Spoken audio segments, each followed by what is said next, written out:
today, let's begin chapter 10, talking about money.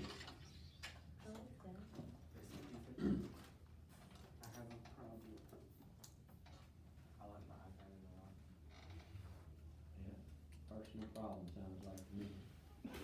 Can I get it, please? Nope, Can't think of it. pay attention. So what is the definition of money? This could be anything. Green. Anything that is commonly used and generally accepted in the payment for goods and services. So obviously in our economy, you know, we know what we think of. We think of money, it says paper with dead people's pictures on it, and coins, metal coins. But in economies around the world throughout history, all kinds of things have been used for money. Shark's teeth, human hair, tobacco bales, all kinds of things. Could be anything that's commonly used and generally accepted in payment. Here's another term you need to know, legal tender. Very important term, legal tender. Anybody have a dollar on them? No, it's in my locker. Oh, I have a 20. No, Might work on a 20. nope. Try it, get it out, let's look at it. I don't trust this, but okay. He's If you gonna have take any it money out. out, pass them up. What? No, Don't just do that. kidding, just kidding, I wish it would work that way. Wait, do you actually still? No, but you'll see on Oh, still paper two. money, it will say under the United States of America, it will say this note is legal tender for all debts, public and private. Does it say that? Where? Under the Yeah. United States of America. Why do you have this note is legal tender for all debts, public and private. Why? There you go, I nailed it word for word. All right, tender means to offer. So what legal tender means is if it is offered in the payment of debts, it must be accepted. So if Reagan owes me $20 and she hands me that piece of paper that we call a $20 bill, and I say, no, I don't want that. I want $20 worth of cookies or whatever. Her debt's paid. She offered me legal tender. I am bound by law to accept that in payment for her debts. Could be a public debt, something you owe the government. Could be a private debt, something you owe a business or me. It has to be accepted. If we refuse it, your debt's paid. That's legal tender. Any questions on that? All right, another term you need to know is the barter. Barter is really, all it means is trading. Right, that's exchanging goods and services. Does barter happen in our economy? No. Yes. Sure it does, sure it does. Sometimes somebody will say, well, I'll trade you, this for that. That's fine, happens all the time, I'm sure it happens every day somewhere. Or they could exchange services, trade services.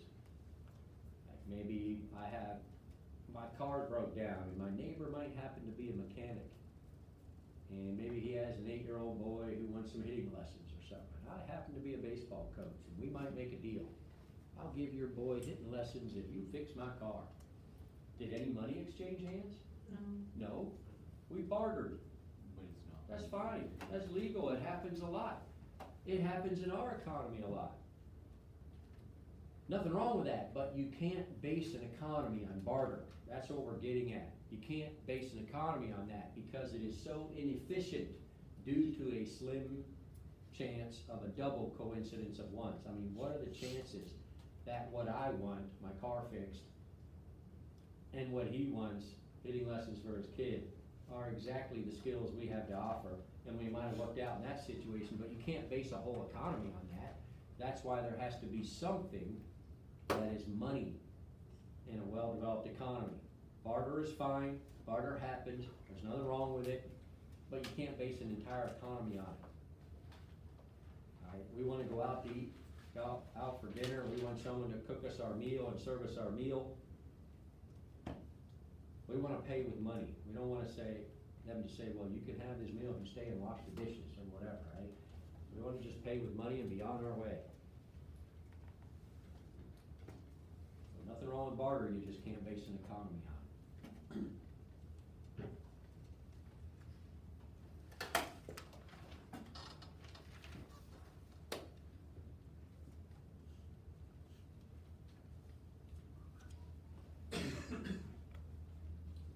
Let's look at some functions of money.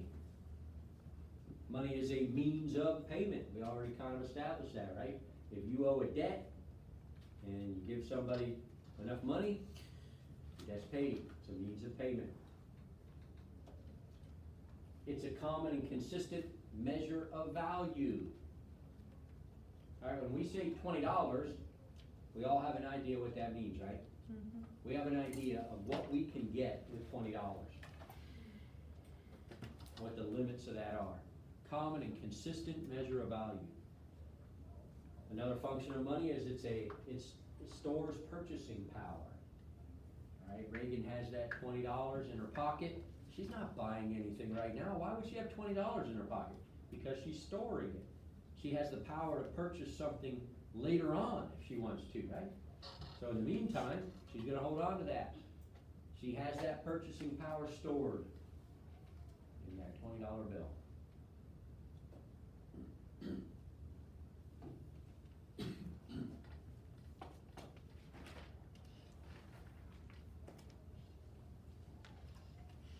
Remember that we said there's all kinds of money systems throughout history and around the world, but a good money system should have all of these attributes.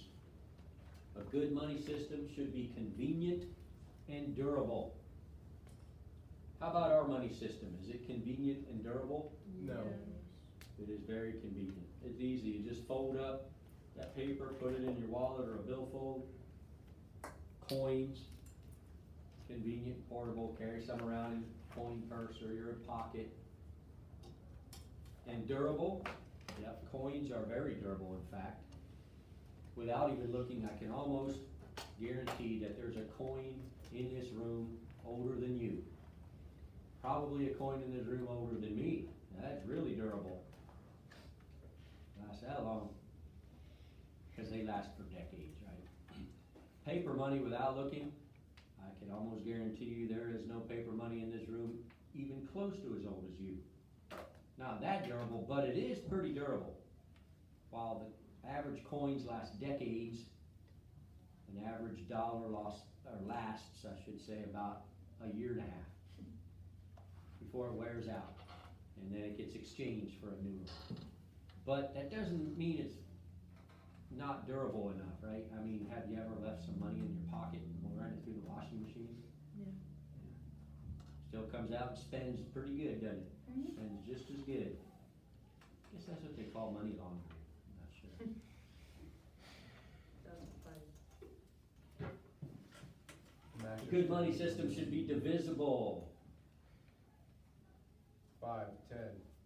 Yeah, our money system's divisible, isn't it? Not physically, right? If you owe me $10, Reagan can't cut that $20 in half and give I me wish half you of it, could. right? It's not physically divisible. That'd be But it- so. we have- It's divisible in that we have different denominations, 1s, 5s, 10s, 20s, 50s. I've even heard there's hundreds. Never seen one, but I've heard there's hundreds. A good money system should be durable. Okay. We already did durable, didn't we? I I kind meant of portable, easy enough. We already did durable. A good money system should be stable. No. Our money system's fairly stable.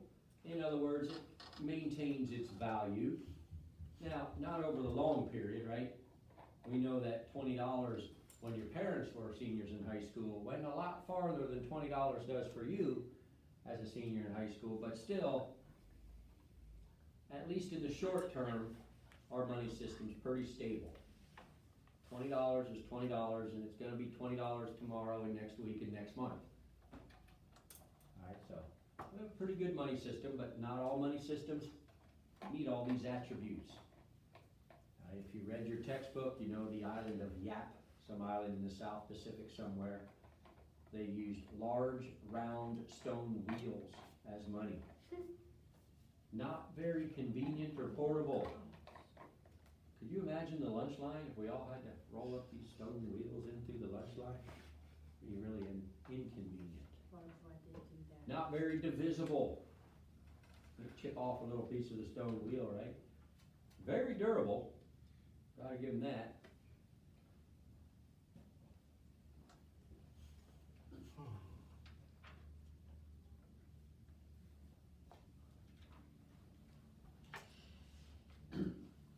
All right, let's look at some different money standards. Start with commodity money. Commodity is the item or the commodity or the material, whatever you want to call it, itself is the money. So that would be like shark's teeth or human hair or tobacco bales, like some of the examples we gave. That commodity itself is the money. Or think about those old Western movies you might have seen on TV about out west. They used gold. Gold was the commodity, and that's what they actually would use to buy things. They go to the general store, and they don't turn over paper, right? They get out their little pouch of gold, and they put it on the scale, some gold dust or gold nuggets, and that's how they would buy their supplies. The commodity of gold itself was the money. Which always, whenever I get to this part of the lesson, I always just have to stop and reflect. Why do we put so much value on gold? What is gold when you think about it? Rock. It's just a shiny yellow stone, that's all it is. There's lots of rocks in this world, but gold is a shiny yellow one. So mankind has gone, look, shiny. We want this. And then what do? We risk people's lives to dig this stuff out of the mountain.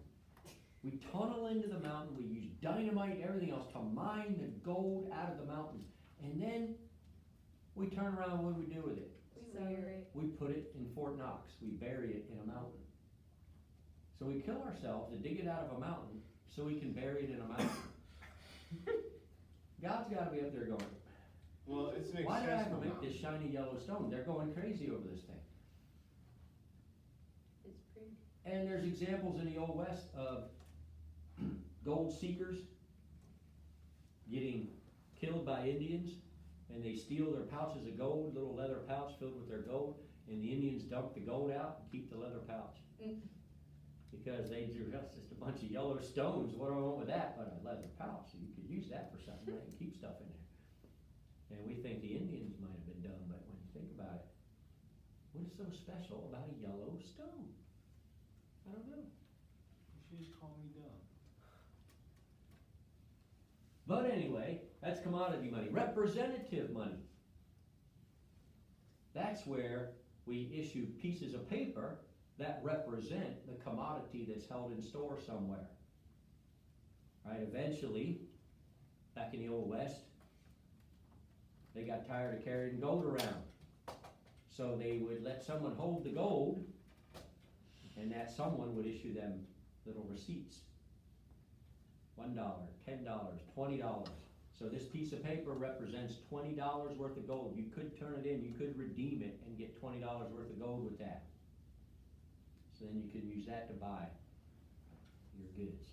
And that was the U.S. money system for many, many, many years. We were on what we called the gold standard. Every single U.S. dollar printed was backed, so to speak, by $1 worth of gold held in Fort Knox, Kentucky.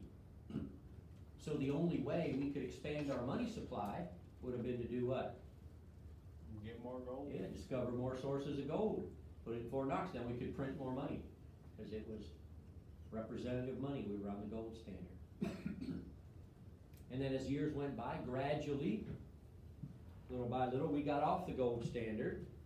And what our money system is now, we have the standard of a fiat money. That means that paper money, Reagan's $20 bill, is not backed by $20 worth of gold. It's just a green piece of paper with a picture of a dead guy on it. That's all it is. It's It's not backed by anything of value.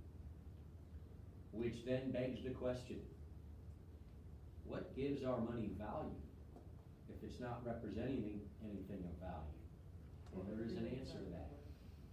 You know, I know you know, that $20 bill Reagan has, you know it has value. I can prove it, because every day when the bell rings, there's paper scattered on my classroom floor, and not a one of you ever stops and bends over and picks it up.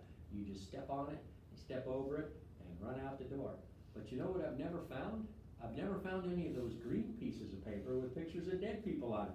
Cause if there was a $20 bill picked on the floor on the way out, somebody would be so kind as to clean my room and pick that up and carry it out for me, wouldn't you? Because you know it has value, but it's not because it's representing anything of value, but it says right on there it has value.